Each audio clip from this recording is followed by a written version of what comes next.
Hi everyone, this is Errol, and today I will review my first Japanese martial art movie. Now I know I said that I was specifically reviewing kung fu movies, but in my opinion, kung fu movies are not limited to Chinese kung fu movies. I believe that kung fu movies um, is a little bit more broader. Now, I won't say that any movie that involves fighting is a kung fu movie because there is a difference between kung fu movies and martial art movies.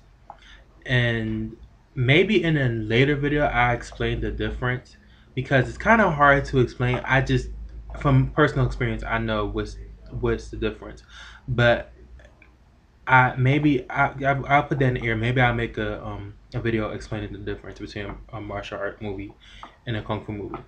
But today I will review my first Japanese martial art movie. I should call it a kung fu movie, but my first Japanese movie that has fighting in it. And the name of this movie is called Legend of the Eight Samurai. Now I know that's dramatically wrong, but that's the title of the movie. It's called The Legend of the Eight Samurai. Not eighth, but eight. This movie was released in 1983 and was directed by Kenji Fukasaku. Fusaka Fu, Fukasaku. Please excuse me. I will mess up these names, the following names that I'll name throughout this movie because I haven't studied Japanese in a minute, and I need to get back to studying so I could pronounce the names right. Because a time ago I could pronounce these names with no problem, but since I've been so gone from my Japanese, my what would I call it? Like from my liking of Japanese culture, I just haven't like said names in a minute. So, um, the choreography in this movie, I don't know the name of the person who did the choreography, but I want to make a bet with myself and say that Sony Kiba did it. But when this video come out, I will have a annotation at the bottom naming the martial art choreographer for this movie. And the movie stars, excuse me, I said it earlier, but I will mess these names up. Um, he Hiroko Yamakushi Mara, um, Hiroku Hiroyuki Sanada, and Tony Chiba. Um, Now I'm explaining the plot in this movie. Now I always watch my videos after I watch it while I edit the video, and I watch it when I'm posted here on YouTube. And one thing that I'm gonna start doing is I'm gonna tell a little bit of the plot, not try to tell it so you can watch it because a lot of these videos, I mean movies, are old. Some of them are vintage. I won't get offended. I wouldn't be offended if people wouldn't go watch these movies, but I know there are some people who are interested in kung fu movies and would like to get more into kung fu movies, and that's why I made these kung fu videos so far. Now I know most of them so far is older movies, but I do have some movies that are newer, like 2010, 2011. New. It's just that I wanted to get some old movies out the way because it's kind of a way of me subconsciously paying homage to the whole genre. But I will make the plot of the movie. So basically, is about this. It's a mind you, it's a fantasy type of movie. So it's a lot of magic and sorcery, and because of the time period, 1983, this is the early age of CG graphics. So they were able to do some of these magical feats, but most of it was like camera tricks and like on set things like making blood and stuff. It's real simplex, but it works. Um, the plot of this movie is about a princess in ancient Japan, and her family is killed because of a rival clan's curse. Like basically, um, there was two rival clans like a century ago, before the time in this movie, and they was in the middle of the Civil War, um, and one of the clans put a curse on the other clan, on their rival clan, and this curse was made to last a century, and the people who killed her family were the the products of this curse. And I don't remember the characters' names. I never give the characters names in these movies, probably because it's I just watch it I just watch it, so I don't really I have forget what I just said. Continuing on with the plot, the girl's parents is killed, and now find she has to go to her uncle's castle. Now, on her way to her uncle's castle, she finds out that she is a woman. She is a woman of divine destiny per se, and she is accompanied by 8 samurais.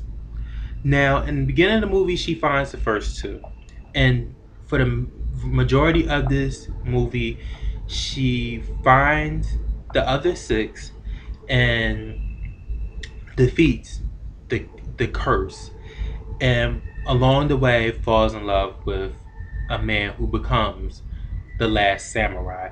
And at the end of the movie, they live a happily ever life together, and it's all that. It's a romantic story within a kung fu movie, which is really nice to see. Um, Now it's time for my review.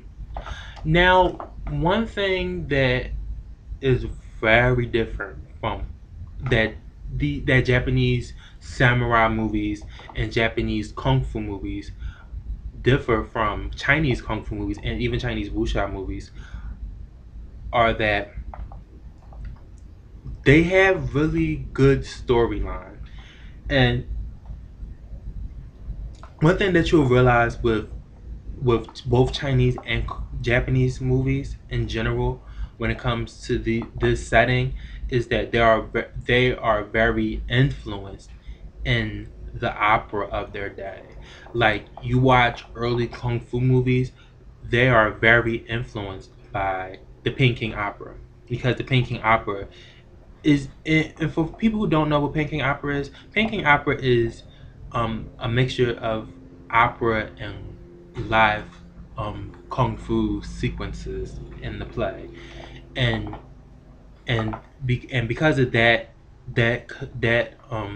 that type of opera, it is the biggest influence of kung fu movies. Like you can't without the Peking opera, there wouldn't be a kung fu movie genre, to say the least.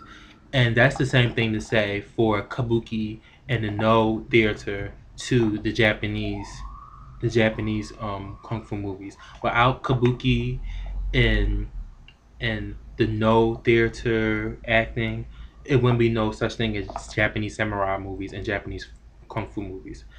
Um, so I would say that this movie is influenced by the Japanese theater. However, it's very modern to the sense that it's is very innovative and is different. Um, the swordplay, like okay, when I'm talking about Japanese movies, I have to talk about swordplay because there wasn't no fist to fist action in this movie, but it was a sword fighting movie. So this movie would be the equivalent of of a Chinese wuxia movie. And one thing that one thing that is different from a Japanese swordplay sequence and a Chinese swordplay sequence is that the emphasis in the Japanese swordplay sequence is more on the pause and the the anticipation of the next strike, and and the point of waiting to hit the right target, and to out clever your opponent. Now that's the same thing for Chinese wuxia sequences, but the emphasis in those fights are based on technique and action and finding the clever way to hit your opponent and trying to hide it in a collection of hits. That would differs. That makes them different. And in this movie is the prime example of that. However, it they did because it's somewhat of a it's not it's not an authentic samurai movie. There was elements of ninja, if you want to say that in there. So there was a lot of jumping around and sword fighting, but it wasn't to a T. Like it wasn't detailed as um, a Chinese movie was. Not even for like it's not but like it's better in that genre. But for this movie, it was good.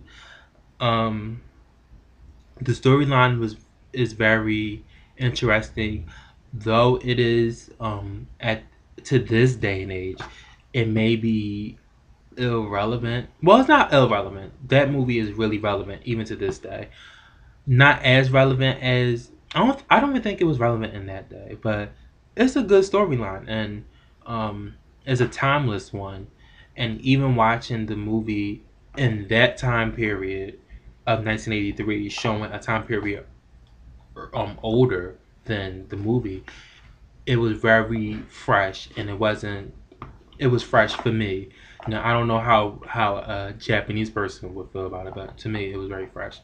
To y'all, it might feel a little dry and whatever too, but to me it was fresh. Um, to rate this movie altogether with the storyline and the action, I would give it a good 3 out of 5 stars because the fighting was good for what the movie was, but the storyline takes it a little more. So um that's really the end of my review right there. Yes, as I said at the beginning of the video, this is my first Japanese movie. Now, this won't be the like there will be other Japanese fighting movies, and there will also be Thai kung fu movies because in the past 5 to 7 years, Thai kung fu movies have become, I don't know why I call it kung fu movies. Basically, it's Thai Muay Thai movies have become very popular in the whole kung fu industry, and I wouldn't be right if I didn't review at least one or two of them. But I will review more than that because I like the Muay Thai movies. They have done something for the style. Um, and I'm gonna do more Japanese movies, and I will do my kung fu movie. I mean, my Chinese kung fu movies because they are superior. Because there's just more of them. Like even in my collection, I have like I actually took the liberty of making a list, and I have like 30 to 40 Chinese kung fu movies before I would have Japanese and Thai. Like I only have one Thai movie, and that's Ong Bak 3. But I've seen more than one, and I will. And by the time I start reviewing, do my first review of a Thai movie, I'll probably have one or two by the time I review it. So I hope this review was help. I'm sounding like I'm doing a tutorial. I hope this I'm still sounding like I'm doing a tutorial. Thank you for watching this and have a nice evening, noon, night, wherever you are. Just enjoy your day. Bye.